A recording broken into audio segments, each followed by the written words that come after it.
nos vamos a referir al diagnóstico y a la conducta frente al primer episodio de cólico renal. Esta es la hoja de ruta que recorreremos. ¿Qué tan frecuente es el cólico renal en la consulta? La nefrourolitiasis o la litiasis renal es una patología frecuente. Se estima que entre 5 y 10% de los europeos mayores de 18 años tienen nefrourolitiasis. En los pocos estudios epidemiológicos a nivel de América del Sur se estima que un 4% de los adultos sufre algún episodio de nefrolitiasis y en Asia hay una frecuencia variable dependiendo del país. Además de constituirse en una patología frecuente, la nefrolitiasis tiene una prevalencia creciente.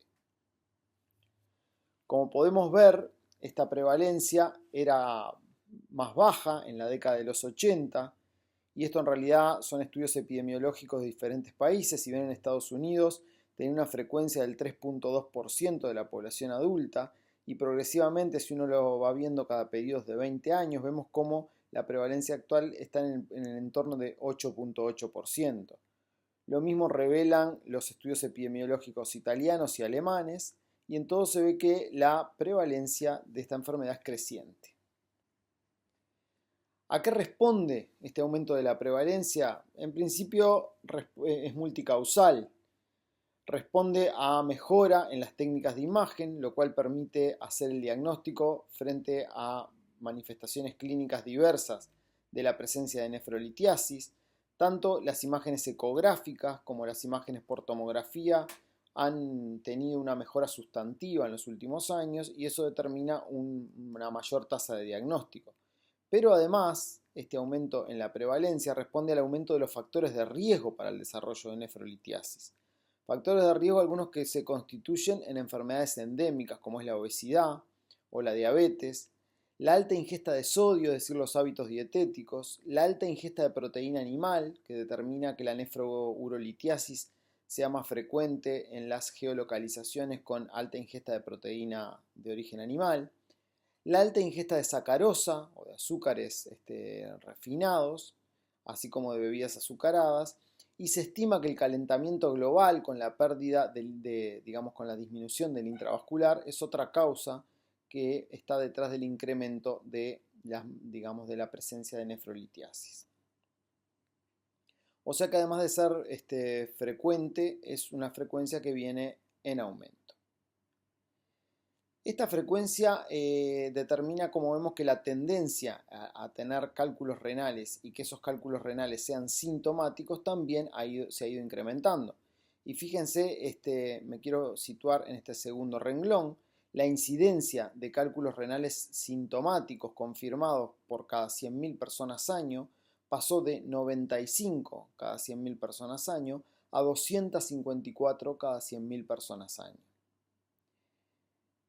Fíjense que aquí les quise poner un ejemplo. Si fuéramos los médicos que asistimos en una institución que tiene en el entorno de 100.000 usuarios, habría al menos 254 pacientes con litiasis sintomática por año y se estima que cada paciente tiene un promedio de 1.5 a 2.5 consultas anuales, porque es una patología que tiende a recurrir, por lo cual si lo hacemos por 1.5 consultas por esa causa, digamos, tendríamos que más de una consulta por día sería por nefrourolitiasis sintomática.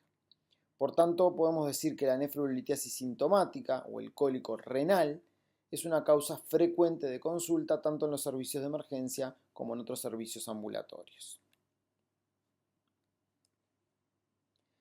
¿Cómo se presenta clínicamente la nefrourolitiasis? Bueno, hay varios escenarios de presentación. Como acá esta presentación está centrada en lo que es el manejo del primer cólico renal, me voy a centrar en las dos presentaciones o en las tres que son sintomáticas. Sin dejar de mencionar que, bueno, hay un grupo de pacientes que son formadores de cálculos renales sin síntomas, en los cuales se le encuentran cálculos no obstructivos como un hallazgo radiológico. El paciente que es un formador sintomático de cálculos confirmados se presenta regularmente con cólico renal, que es la manifestación más frecuente de la enfermedad litiásica, Pero también el cólico renal es la manifestación más frecuente y típica, pero un grupo no despreciable de pacientes se presentan con dolor abdominal no tan fácilmente sistematizable.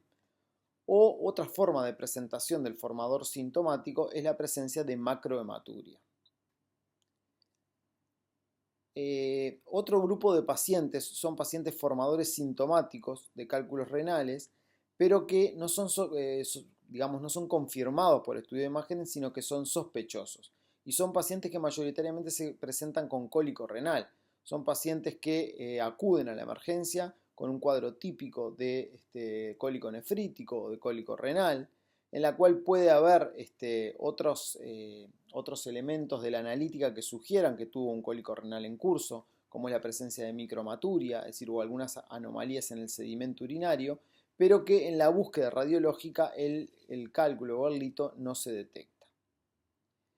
Otro grupo de pacientes sintomáticos son los formadores recurrentes, que son pacientes que tienen múltiples consultas por varios episodios de cólico renal o dolor abdominal atípico o macromaturia en el correr del año. Y una forma que es menos frecuente, pero posible, es la presencia de infección del tracto urinario como forma de presentación de la nefrourolitiasis sintomática, que se presenta como cualquier infección urinaria. Muchas veces, digamos, una orientación desde el punto de vista semiológica es que sean pacientes que tienen infecciones del tracto urinario recurrentes al mismo germen, sobre todo cuando los microorganismos no son los microorganismos habituales. Muchas veces estos pacientes además tienen síntomas del tracto urinario inferior que están vinculados al pasaje del cálculo, lo cual les genera disuria, urgencia urinaria y otro tipo de manifestaciones, tanto vinculadas a la infección del tracto urinario como al propio pasaje del cálculo renal. Siempre es importante cuando un paciente se presenta con un cuadro clínico de dolor abdominal cólico, que si bien la nefrourolitiasis es una causa frecuente del mismo, descartar algunos diagnósticos diferenciales. Claramente los diagnósticos diferenciales deben ser descartados según la edad y según el escenario clínico. Por ejemplo, frente a la presencia de hematuria aisladas con o sin dolor cólico, hay que pensar que los pacientes puedan tener un neoplasma de riñón que se presente como hematuria y que el dolor cólico esté vinculado a la presencia de cálculos ureterales. Igualmente, la infección renal o la pielonefritis puede presentarse con dolor abdominal, que a veces simula un dolor abdominal cólico y puede pasar desapercibida una pielonefritis siendo interpretada como un cólico renal. Cuadros de origen ginecológico son confundidos con frecuencia con el cólico renal, principalmente porque dan dolor en flanco o un dolor en flanco con irradiación inferior. Entonces, el embarazo ectópico, la rotura o la torsión de los quistes ováricos o las torsiones anexiales, la propia dismenorrea, son cuadros ginecológicos que pueden ser confundidos con un cólico renal. Por tanto, es muy importante cuando el cólico renal se presenta en mujeres, principalmente, evidentemente, mujeres premenopáusicas, hacer un adecuado interrogatorio de la fecha de última menstruación y cuál es su situación ginecológica. Es el estudio de imagen, en definitiva, el que puede dar elementos diferenciales para establecer el diagnóstico definitivo. Un diagnóstico diferencial importante, sobre todo en la población que tiene enfermedad vascular conocida o factores de riesgo vascular, y más aún si tienen enfermedad aterosclerótica clínica conocida, es el aneurisma de aorta en sufrimiento. O sea, los aneurismas de aorta, tanto sean infra o suprarrenales, pueden dar un dolor abdominal, centroabdominal, que puede tener irradiaciones, sobre todo irradiaciones inferiores hacia el sector ilíaco, y que la propia disección de la pared de la aorta, sobre todo si es una disección con dirección inferior, puede hacer confundir esa irradiación del dolor con la presencia de un cólico renal. Por tanto, en pacientes con enfermedad vascular conocida o con factores de riesgo para enfermedad vascular, que se presentan con dolor abdominal intenso, en los cuales es difícil calmar el dolor abdominal, ni que hablar si asocian otros elementos como déficit de pulso o alteraciones en la perfusión a nivel de miembros inferiores, la presencia de una complicación, es decir, de un accidente aórtico, debe ser descartada. Cuadros agudos de abdomen como la oclusión intestinal, la diverticulitis, la apendicitis pueden confundirse potencialmente con el cólico renal. También la presencia del cólico biliar, o sea, sobre todo el cólico biliar en el contexto de una colecistopatía crónica o de una colecistitis aguda, muchas veces puede dar un dolor referido posterior, que puede interpretarse como un dolor cólico en fosa lumbar derecha o a nivel de flanco derecho, y puede potencialmente ser confundido con la presencia de un cólico renal. La isquemia mesentérica aguda generalmente es un cuadro más grave que combina la presencia de dolor persistente, que habitualmente no es cólico, y asocia otros elementos de la analítica como la acidosis metabólica y otros elementos que son más orientadores. Y el herpes zóster, el zóster abdominal de un dermatoma abdominal, puede determinar dolor en el flanco. Usualmente el dolor del zóster está presente en el contexto de vesículas vinculadas a la infección herpética también presentes. Por tanto, al paciente que uno examina por un cólico renal hay que quitarle la ropa y poder ver bien la pared del abdomen y descartar que no tenga un zóster en un dermatoma que puede confundirse con un cólico renal. Pero hay que recordar que hay un grupo de pacientes, sobre todo los inmunodeprimidos, que muchas veces tienen el dolor previo a la emergencia de las vesículas herpéticas. Por tanto, el que no tenga vesículas no necesariamente descarta la presencia de un zóster que haga de alguna forma que las vesículas se hagan presentes en los días posteriores. Por tanto, estos son los diagnósticos diferenciales más frecuentes, pero esto digamos, denota la importancia que tiene un adecuado interrogatorio de los pacientes, un adecuado examen físico y la valoración radiológica, como luego veremos. ¿Qué complicaciones puede determinar un cólico renal o un cólico renal en agudo, digamos? Bueno, una de las complicaciones que puede determinar es la injuria renal aguda. Fíjense que acá les traigo un trabajo, en realidad, que trata de caracterizar a pacientes que fueron hospitalizados por cólico renal y que tuvieron una injuria renal aguda. Fíjense que la injuria renal aguda estuvo presente casi en el 1% de los pacientes con un cólico renal o un cólico nefrítico. De esos pacientes, que fueron 15 en esta serie, un porcentaje no despreciable tenían historia de nefrourolitiasis previa, o sea que no era el primer cólico renal que tenían los pacientes. Y fíjense los síntomas con los que se presentaron los pacientes con injuria renal aguda. Con oliguria, casi un tercio de los pacientes. La mitad de los pacientes en anuria casi. Dolor lumbar, bueno, fue el síntoma más persistente, que digamos el síntoma más constante, que es lo habitual en el cólico renal. Náuseas y vómitos y dolor abdominal en el 6.2%. ¿Qué caracterizó al grupo que tuvo injuria renal aguda comparado con el grupo que no tuvo injuria renal aguda? Bueno, si ven aquí en la tabla les marqué en rojo las características. Obviamente la presencia de cálculos bilaterales fue más frecuente en los pacientes con injuria renal aguda que en los que no la tuvieron. La presencia de cálculos en los sectores muy superiores o en los sectores muy inferiores a nivel del uréter, o sea que fueron más frecuentes en ese grupo, en el grupo de injuria renal aguda que en los que no la tuvieron. El tamaño del lito, obviamente cuanto más grande el cálculo renal, más alta fue la incidencia de injuria renal aguda.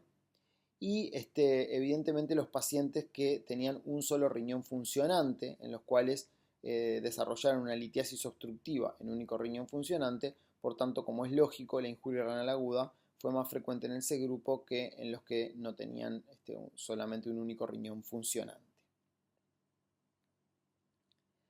Este es un estudio también comunitario. Acá lo que se hizo fue una inclusión prospectiva de pacientes con injuria renal aguda, admitidos en 13 centros terciarios de Madrid, y se estaba dirigido a estudiar las causas, o sea, la epidemiología, y dentro de la epidemiología las causas de la injuria renal aguda. Y simplemente les quiero mostrar cómo un porcentaje no despreciable de injuria renal aguda, en el entorno de 1.2% en ese estudio epidemiológico, estaba vinculado a litiasis, o sea, injuria renal aguda obstructiva. Hubo 75 episodios sobre casi 750 pacientes que fueron estudiados prospectivamente. De esos 75 episodios, 9 fueron vinculados a litiasis, lo que da una prevalencia del 1.2%, y la mortalidad de ese grupo que tuvo injuria renal aguda vinculada a litiasis fue en el entorno de 22%. O sea que nuevamente este estudio epidemiológico nos sugiere que la prevalencia de injuria renal aguda en el contexto de un cólico renal está en el entorno del 1%. Simplemente les quiero destacar que el criterio de inclusión para injuria renal aguda en este estudio fue el tener una creatinina mayor o igual a 2 miligramos de decilitro. Por tanto, si uno hubiese utilizado un criterio más inclusivo, como el criterio CADIGO, que es el aumento del 0.3 en el valor de la creatininemia por encima de la basal, posiblemente esta prevalencia hubiera sido más alta. Y en esta misma línea nosotros en el Hospital de Clínica, hace un tiempo ya, estudiamos de forma prospectiva y observacional a pacientes que se presentaron en la emergencia del hospital universitario con un cuadro típico de cólico nefrítico que fue confirmado por estudio de imagen. Se estudiaron prospectivamente 34 pacientes, la mayoría de ellos de sexo masculino, con una edad media de 38 años. Fíjense que el 60% tenía historia de cólico renal previo. Además de dolor, más de la mitad se presentó con hematuria, macroscópica o microscópica. Y utilizamos para definir injuria renal aguda los criterios de Akin. Y fíjense que utilizando esos criterios, casi un tercio de los pacientes cumplieron criterios de injuria renal aguda. De esos criterios de injuria renal aguda, la gran mayoría de ellos, el 91%, fue un estadio 1, es decir, un leve movimiento en la creatininemia, y solo uno de ellos estadio 3. La creatininemia promedio del diagnóstico fue de 1.18, por tanto esto coincide con que el grado de injuria renal aguda fue leve en la mayoría, y fíjense que a la recuperación fue de 0.87, o sea que realmente existió un delta creatininemia. El tiempo medio de recuperación desde el pico de creatinina hasta el regreso a la creatininemia basal fue en el entorno de 15 días y hubo una fuerte asociación entre la presencia de injuria renal aguda y el consumo de antiinflamatorios no esteroideos y entre la injuria renal aguda y la presencia de cálculos obstructivos unilaterales en un grupo importante de pacientes. Por tanto, lo que recién le comentaba, si uno es más amplio en los criterios de definición de injuria renal aguda, esa prevalencia de injuria renal aguda en el contexto del cólico renal posiblemente sea un poco más alta que el 1%. Estos son los mecanismos que están involucrados en el desarrollo de injuria renal aguda en el contexto de nefrurolitiasis. Primero, digamos, la formación del cálculo con sobresaturación urinaria, que puede determinar obstrucción de la vía urinaria. Esa obstrucción de la vía urinaria genera vasoconstricción renal y con hipoperfusión a nivel renal, que es una causa de injuria renal aguda. Asimismo, más allá de la vía urinaria, la sobresaturación puede llevar a cristalización intratubular. Esta cristalización intratubular lleva a obstrucción intratubular, daño celular directo a nivel de las células tubulares y un daño indirecto vinculado al estrés oxidativo y a la vía de los inflamosomas, que también son causas de injuria renal aguda. A estos eventos vinculados directamente a la litiasis y a la formación del lito se suman otras noxas, como es el uso de antiinflamatorios no esteroideos, de antibióticos potencialmente nefrotóxicos y de deshidratación que muchas veces está presente en los pacientes con náuseas, con vómitos o que por el propio dolor les impide una adecuada ingesta hídrica. Otra de las complicaciones que puede aparecer, además de la injuria renal aguda, es la presencia de infección y principalmente dentro de lo infeccioso importa por su trascendencia el desarrollo de pielonefritis. Esta es una serie prospectiva de pacientes que se presentaron a un servicio de emergencia y fueron hospitalizados por pielonefritis aguda entre el año 2000 y el 2008. Es una serie que no es un número despreciable, son 223 pacientes con una mediana de edad de 37.7. Algunos datos generales de laboratorio. Fíjense que la duración de los síntomas previo a la hospitalización fue en el entorno de 6 días. La mayoría de los pacientes con pielonefritis desarrollaron o tenían leucocitosis y aumento de la proteína C reactiva. Un 30% tuvo urocultivos positivos, un 21% hemocultivos positivos y solo un 11% ambos, es decir, hemo y urocultivo positivo. Y cuando los autores fueron a ver cuáles fueron los factores de riesgo presentes para el desarrollo de pielonefritis, encontraron factores de riesgo en una cuarta parte de los pacientes, 26,9%. Aquí les muestro en esta tabla cuáles fueron los factores de riesgo que encontraron en esos 26,9% de los pacientes. Y fíjense que dentro de los factores de riesgo, la presencia de litiasis renal fue encontrada en 1 de cada 5 pacientes. O sea que la litiasis renal es un factor de riesgo para el desarrollo de pielonefritis aguda en adultos y es un factor de riesgo que está presente en un número no despreciable de los pacientes. Es muy importante el diagnóstico adecuado de pielonefritis en los pacientes que están con un cólico renal. ¿Por qué es muy importante? Porque un número importante de pacientes pueden evolucionar hacia una complicación grave con disfunciones y sepsis nefrológica. ¿Qué grupo de pacientes son los que pueden evolucionar o los que tienen más probabilidades de evolucionar digamos, a un peor comportamiento de la infección o de la pielonefritis aguda? En este estudio es un estudio retrospectivo y se trató de ver pacientes que se presentaron al departamento de emergencia con pielonefritis aguda obstructiva vinculada a litiasis renal. Y fíjense los factores que se comportaron como factores predictores de evolución a shock séptico fueron los pacientes con un pobre performance status, es decir, con mal estado general, los pacientes diabéticos, los que tuvieron plaquetopenia e hipoalbuminemia, importante la hipoalbuminemia como un marcador de desnutrición, y obviamente los pacientes que tuvieron uro y hemocultivo, que habla de pielonefritis confirmada y bacteriémica, como que los que evolucionaron peor. Uno de los aspectos trascendentales del diagnóstico de una pielonefritis obstructiva en el contexto de un paciente que se presenta con un cólico renal es que la decompresión de la vía urinaria, la degravitación de la vía urinaria, es un factor que se asocia fuertemente con el descenso de la mortalidad. Y esta es una verdadera emergencia desde el punto de vista urológico. Este es un estudio en realidad en el cual en Estados Unidos, a partir de la historia clínica de Medicare, se identificaron pacientes mayores de 18 años que ingresaron por sepsis nefrológica en el contexto de un cálculo ureteral confirmado por algún estudio de imagen. Fíjense que se lograron recolectar en 2 años 1.700 pacientes. En 78% se hizo algún procedimiento quirúrgico de decompresión. Y fíjense la diferencia, la mortalidad entre los que recibieron tratamiento quirúrgico de degravitación de la vía urinaria asociado al tratamiento médico fue 8,82% versus la mortalidad de quienes recibieron solo tratamiento médico sin degravitación de la vía urinaria, que fue de 19%.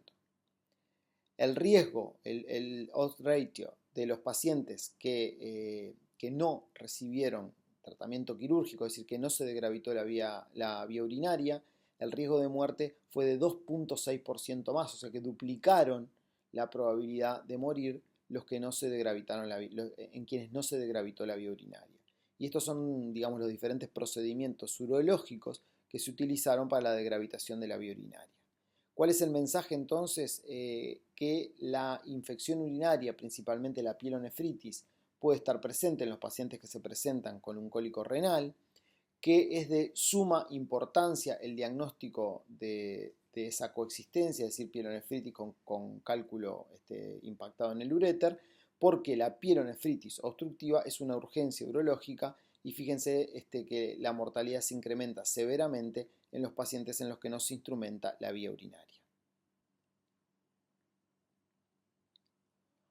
¿Cuál es el rol en la evaluación de la pielonefritis aguda en el departamento de emergencia, el rol que tiene la ecografía o el ultrasonido? Y bueno, es una técnica bastante buena para el diagnóstico de nefrourolitiasis, que obviamente depende de la experiencia de cada centro y del operador. Este es un estudio, una evaluación de la eficacia de la ecografía en el diagnóstico de paciente con pielonefritis en la emergencia.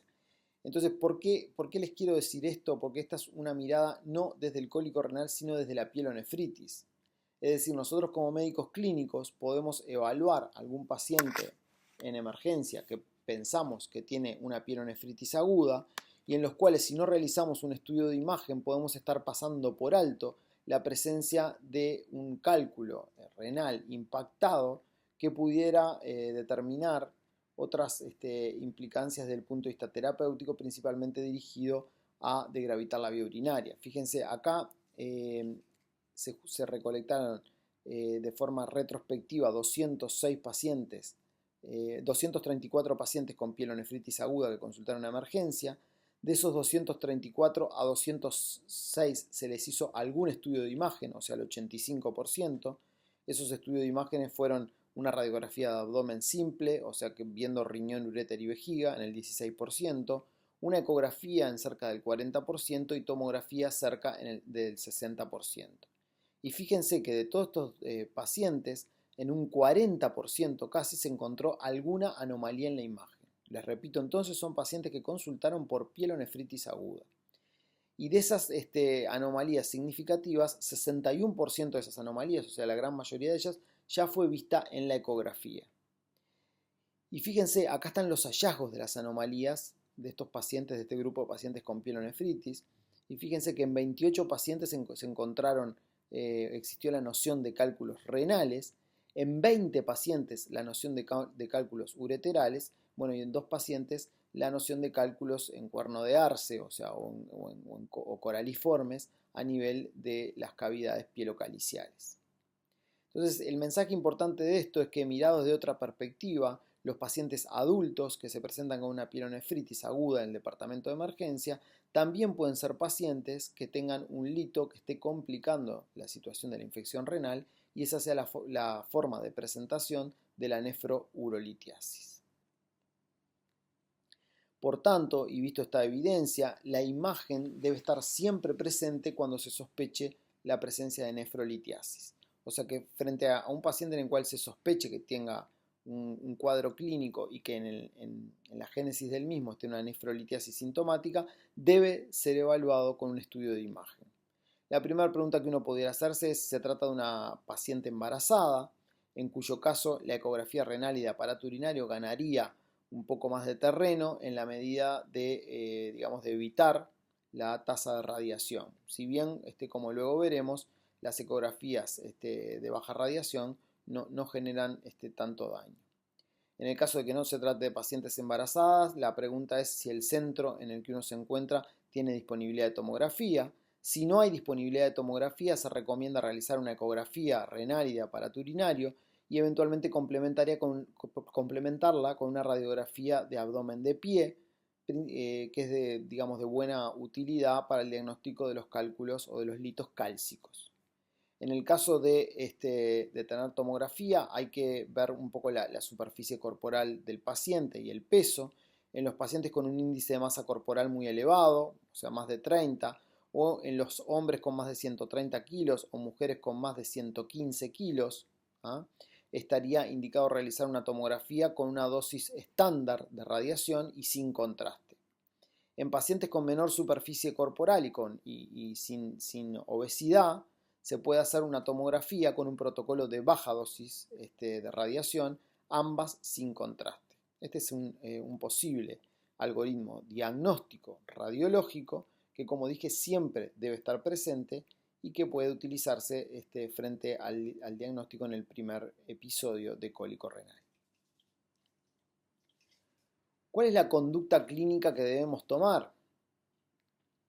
Frente a un paciente en el cual confirmamos que tiene un cálculo renal sintomático, un cálculo ureteral sintomático, la primera conducta clínica es el control del dolor. El razonamiento o el camino que se puede seguir para el control del dolor es preguntarse en primer lugar si tiene contraindicación para el uso de antiinflamatorios no esteroideos o tiene un filtrado glomerular por debajo de 30 mililitros minuto. Si no tiene contraindicación para el uso de antiinflamatorios no esteroideos, el uso de los mismos es de elección.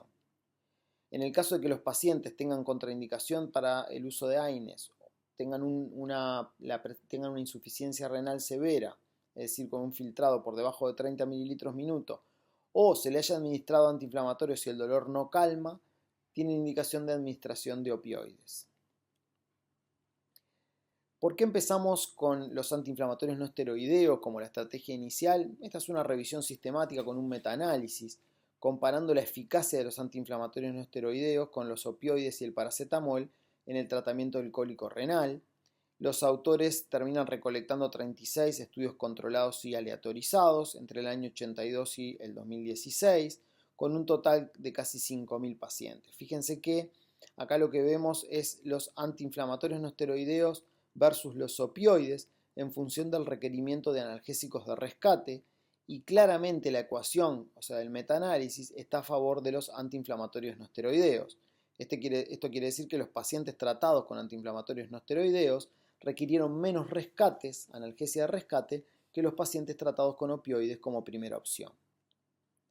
Y cuando vamos a evaluar los efectos adversos entre los que estaban los vómitos, también fue francamente inferior en los pacientes que recibieron antiinflamatorios no esteroideos versus los pacientes que recibieron tratamiento con opioides.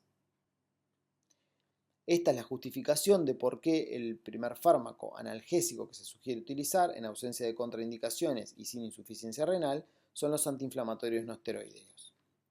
El siguiente paso en la toma de decisiones clínicas es definir si el paciente tiene alguno de los siguientes elementos: intolerancia a la vía oral, que impide una adecuada analgesia e hidratación, un dolor incontrolable o la presencia de fiebre. Si ninguno de estos hechos está presente, es un paciente que puede ser candidato a un manejo ambulatorio del cólico renal. En esos pacientes en los cuales se opta por un manejo ambulatorio, lo que se va a hacer son hacer medidas de soporte, que luego revisaremos, y evaluar con frecuencia. En los pacientes que tienen algunos de estos elementos, intolerancia a la vía oral, dolor incontrolable o fiebre, se recomienda realizar el manejo clínico inicial de forma hospitalizada para una evaluación más cercana.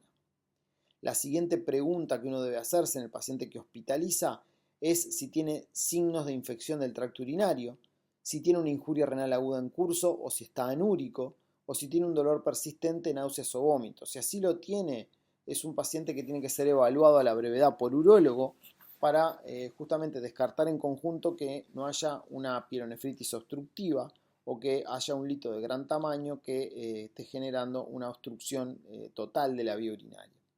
Y si no tiene ninguno de estos síntomas, el paciente es candidato a que se hagan esas mismas medidas de soporte que se hacían en el paciente ambulatorio, pero de forma hospitalizada. ¿Cuáles son las medidas de soporte? La observación clínica, el tratar los síntomas, principalmente el dolor, las náuseas si la tiene, eventualmente colar la orina para recuperar el cálculo y hacer el estudio bioquímico del cálculo, y en aquellos pacientes con un cálculo mayor a 5 milímetros y menor a 10 milímetros, el uso de alfa bloqueantes como parte del tratamiento expulsivo. Esta es una revisión sistemática Cochrane del año 2018 que evalúa la eficacia de los alfa bloqueantes como tratamiento expulsivo de los cálculos ureterales. Fíjense que recolectan 67 estudios controlados y aleatorizados y en el entorno de unos 10.500 pacientes. En la evaluación de los alfa bloqueantes versus placebo para la eliminación de cálculos se ve claramente que está a favor del alfa bloqueo, es decir, que los pacientes con alfa bloqueantes eliminan con mayor tasa los cálculos ureterales que los que no los reciben. Cuando se compara la presencia de alfa bloqueantes versus placebo respecto a la presencia de efectos adversos mayores como la sepsis o la muerte, no es significativa la diferencia, pero sí es significativo cuando se compara el alfa bloqueo versus placebo para el tiempo de expulsión de cálculos. Quiere decir que los pacientes con tratamiento con alfa bloqueantes, el tiempo de expulsión de cálculos es menor. Los episodios de dolor también son menores en los que reciben alfa bloqueo. La dosis requerida de diclofenac también es menor en los que reciben alfa bloqueo. Los tiempos de hospitalización son menores en los que reciben alfa bloqueo. Y la necesidad de tratamiento quirúrgico no fue significativa entre los que reciben y los que no reciben, probablemente porque frente a la presencia de un cálculo obstructivo total o de una complicación como una pielonefritis obstructiva, las conductas quirúrgicas se imponen. Entonces estas eran las medidas de soporte y lo único que uno debiera preguntarse es si el paciente tiene alguno de los siguientes síntomas: un cálculo en tránsito más de 4 semanas, es decir, el paciente puede tener una litiasis no obstructiva pero seguir en tránsito más de 4 semanas, o tiene un dolor persistente, o tiene un cálculo mayor a 10 milímetros, todo lo cual requiere una consulta urológica a la brevedad, porque es un paciente pasible de maniobras urológicas, de tratamiento quirúrgico o endourológico de la litiasis. Y en el caso de que no lo tengan, bueno, evaluar y siempre tratar la causa subyacente. Una pregunta que nos pueden hacer los pacientes es, doctor, ¿me va a suceder de nuevo esto? Los pacientes realmente el cólico renal lo recuerdan como una experiencia extremadamente desagradable. Y fíjense, esto es el seguimiento a través del tiempo en el eje de las abscisas y en el eje de las ordenadas, la probabilidad de recurrencia. Fíjense que a medida que los pacientes han tenido más episodios de formación de cálculos, más probabilidad de recurrencia tienen en el tiempo. Es así que los pacientes que han tenido 4 o más episodios de cólico renal son los pacientes que tienen una probabilidad de recurrencia más alta, y los que han tenido uno o menos un episodio de cólico renal son los que tienen una recurrencia más baja. O sea que hay un grupo de pacientes que se comportan como pacientes con formación recurrente de cálculos y que se presentan con cólicos recurrentes. ¿Y en qué, digamos, cuáles son los aspectos que se vinculan al riesgo de recurrencia? Hay un grupo que es de alto riesgo de recurrencia, que son los pacientes jóvenes con alto índice de masa corporal, con historia familiar de nefrolitiasis, el sexo masculino, el embarazo durante el último episodio de cólico renal, es decir, embarazadas con cólico renal durante el embarazo, aquellos pacientes que tienen un hallazgo por imagen de litos asintomáticos antes del primer episodio, un alto número de episodios sintomáticos, como vimos recién, un escaso tiempo entre el último episodio de cólico renal y el siguiente, o sea que a menor tiempo, digamos, y entre los episodios de cólico, mayor chance de recurrir, los litos de ácido úrico o de struvita, los que tienen litos en la pelvis renal o en el polo inferior renal en el último episodio, un alto número de litos en ambos riñones y aquellos pacientes con litiasis entre 3 y 6 milímetros en el último episodio. Son de bajo riesgo los pacientes que tienen cálculos mayormente de oxalato de calcio monohidrato o los que tienen pacientes cálculos en la unión uretero-vesical en el último episodio. Un par de situaciones especiales. El embarazo es una situación especial. El cólico renal no es infrecuente que se presente en el embarazo. En general, un cólico renal complica entre 1 de cada 200 a 1500 embarazos. Cuando se mira la prevalencia global, no es más frecuente en el embarazo que fuera del embarazo, pero sí genera más síntomas durante el embarazo. 80 a 90% de los casos ocurren en el segundo y tercer trimestre del embarazo, y eso responde principalmente a que el útero grávido genera más compresión de la vía urinaria, con más estasis, y eso genera digamos que los cálculos sean más sintomáticos. Acá les puse las dosis de radiación. Fíjense que dosis de radiación por debajo de 50 miligrays se consideran seguras. Una tomografía de abdomen y pelvis tiene 8 miligrays, o sea, es lo que le llega al feto. Por tanto, si se usan de forma juiciosa las tomografías de abdomen y pelvis, no están contraindicadas en el embarazo. Igualmente, la resonancia abdominal también puede ser una buena técnica de imagen. Y en los que uno, quiere evitar esas, la ecografía del aparato urinario, digamos, puede ayudar, sabiendo sin embargo que la tortuosidad de los uréteres y la presencia del útero grávido pueden generar dificultades en la observación del lito. Además, hay que recordar que el propio embarazo genera dilatación de la vía urinaria por atonía de los uréteres o por la compresión del útero grávido, sobre todo a nivel del uréter derecho. Por tanto, puede ser muy difícil evaluar por ecografía si hay un lito obstructivo o no, y puede ser necesario avanzar en otro estudio de imagen, por lo que les quiero destacar que la tomografía no tiene una contraindicación absoluta en el embarazo y se puede minimizar la radiación haciendo tomografías con protocolos de baja dosis de radiación que aportan o que generan hasta 4 miligray, lo que le llega al feto, lo cual es una dosis extremadamente baja y segura. Y este es un posible algoritmo de acción frente al cólico renal en la embarazada, frente a la sospecha de nefrolitiasis, realizar una ecografía renal y de aparato urinario. Si no observa cálculos, avanzar en alguna imagen alternativa. Si la ecografía transvaginal puede ver los litos bajos en la unión uretero-vesical, o una resonancia de abdomen-pelvis o una tomografía con un protocolo de baja dosis de radiación. Si observa cálculos, hay que definir rápidamente si se trata de un cólico renal no complicado o de un cólico renal complicado. Se considera no complicado cuando a la paciente se le logra un buen control del dolor, cuando tolera la vía oral, cuando no hay síntomas ni signos de infección, cuando el cálculo mide menos de 1 centímetro, cuando tiene una creatininemia normal, por tanto a las embarazadas con un cólico renal hay que hacer una función renal, pedir una creatininemia y una azoemia, cuando la obstrucción es unilateral y cuando no tiene complicaciones obstétricas. En ese grupo de pacientes hay que llevar adelante un tratamiento conservador, que es hacer una adecuada analgesia y eventualmente hacer un seguimiento del pasaje del cálculo. En las pacientes que tienen un cólico renal complicado, entendiendo como complicado aquellas que tienen un dolor no controlado, vómitos persistentes, infección en curso, un cálculo grande, es decir, más de 1 centímetro, las monorrenas, sean anatómicas o funcionales, la presencia de obstrucción bilateral, insuficiencia renal, complicaciones obstétricas o que ha fallado el tratamiento conservador, hay que ver si se trata de embarazadas de alto riesgo o de bajo riesgo. Las de alto riesgo son las que muestran signos de infección, las que han tenido nefrolitiasis recurrente o tienen múltiples cálculos o tienen una anatomía compleja o obstrucción bilateral o son trasplantadas renales o tienen un embarazo complicado. En esas pacientes, puede estar indicado el drenaje temporal de la vía urinaria mediante nefrostomía, la colocación de un doble J o de un stent ureteral. Y en las pacientes de bajo riesgo, que no hay infección en curso, que tienen un cálculo solitario menos de 2 centímetros con buena anatomía, que tienen una enfermedad unilateral y un embarazo estable, y que hay un endourólogo experiente a nivel de la institución con adecuados recursos, se podría hacer una ureteroscopía para la resolución del lito en tránsito.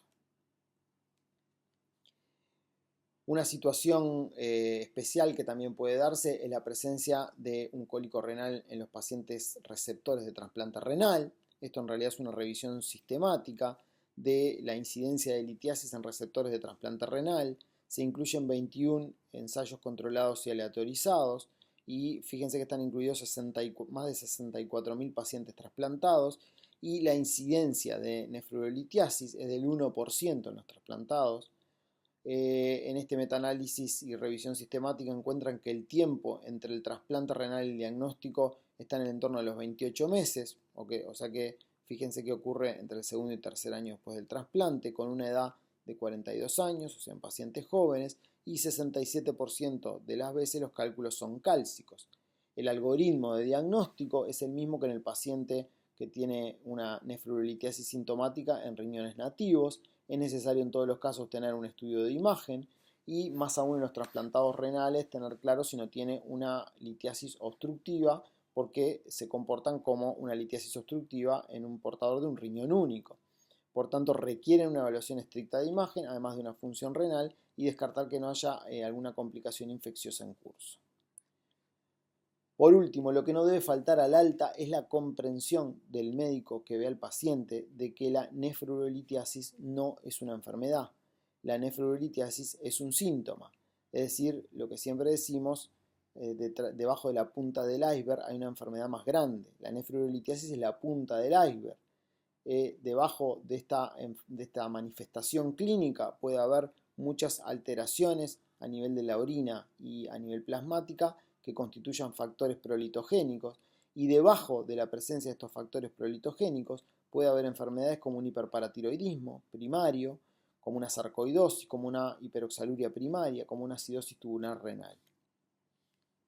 Por tanto, los pacientes deben ser mirados desde esa perspectiva y en realidad en este concepto de que la nefrolitiasis es un síntoma, en agudo tratamos el síntoma, pero en un segundo paso, en un segundo tiempo, es necesario preguntarnos por qué pasó este síntoma y cómo evitar que se repita. Por tanto, para hacer una toma racional de decisiones, los pacientes deben ser estudiados con un estudio litogénico. Está discutido si frente al primer cólico renal debe hacerse un estudio litogénico, pero cada vez hay mayor tendencia a que si hay disponibilidad en el medio, y los pacientes pueden realizarlo, el estudio litogénico puede dar muchísima información. No solo permite hacer diagnóstico precoz de otras enfermedades subyacentes, sino que es sumamente costo efectivo para evitar un nuevo episodio de nefrolitiasis sintomática. Por tanto, siempre que haya disponibilidad y siempre que el paciente tenga un cólico renal confirmado, con un lito confirmado, la realización de un estudio litogénico con orina de 24 horas y un estudio bioquímico del lito y la búsqueda de las causas subyacentes estaría indicada. ¿Qué mensajes entonces para llevar? La consulta por nefrolitiasis sintomática es frecuente, las manifestaciones clínicas son variadas, el cólico renal es como que la manifestación más característica y frecuente, pero se puede manifestar también con dolor abdominal y pelviano de alguna forma no sistematizable o como una infección del tracto urinario. Tener siempre en cuenta los diagnósticos diferenciales según la edad del paciente y según el escenario clínico, principalmente los cuadros agudos de abdomen, los cuadros ginecológicos, la presencia de un aneurisma de aorta complicado. Buscar, tratar y evitar siempre las complicaciones, principalmente la injuria renal aguda y la infección del tracto urinario, y recordar que la pielonefritis obstructiva, en el contexto de un paciente que se presenta con una nefrolitiasis sintomática, es una urgencia urológica y que es necesario hacer una adecuada derivación de la vía urinaria. En la evaluación, si se sospecha de nefrolitiasis, siempre pedir una imagen o una ecografía o una tomografía, tener en cuenta la experiencia de cada centro con las imágenes y si se trata o no de una paciente embarazada. En el manejo clínico inicial siempre estratificar el riesgo de complicaciones para definir si el paciente se puede manejar de forma ambulatoria o de forma internada. Siempre el manejo inicial debe incluir el calmar el dolor, recordar que los antiinflamatorios no esteroideos demostraron ser superiores a los opioides en los pacientes que no tienen contraindicaciones y no tienen una insuficiencia renal severa, realizar soporte con fluidos, principalmente en el paciente que está nauseoso o con vómitos, realizar tratamiento expulsivo en el grupo de pacientes que está indicado con cálculos mayores a 5 milímetros y menores a 10 milímetros, y agregar antibióticos al tratamiento solo cuando se confirma o hay un número alto de evidencias de infecciones del tracto urinario en curso. Recordar que es una patología que tiene tendencia a recurrir, por lo cual hay que asesorar al paciente según el riesgo y buscar los factores corregibles. Pensar que la nefrolitiasis también puede estar presente en el embarazo, que puede complicar uno de cada 200 a 1500 embarazos, principalmente en el segundo y tercer trimestre, y también puede complicar a los receptores de trasplante renal en uno de cada 100 embarazos, por tanto es una manifestación clínica que debe sospecharse. Y recordar al alta siempre que la nefrolitiasis es un síntoma y que siempre debe buscarse una enfermedad subyacente, que es lo que realmente puede cambiar el pronóstico del paciente. Muchas gracias por su atención.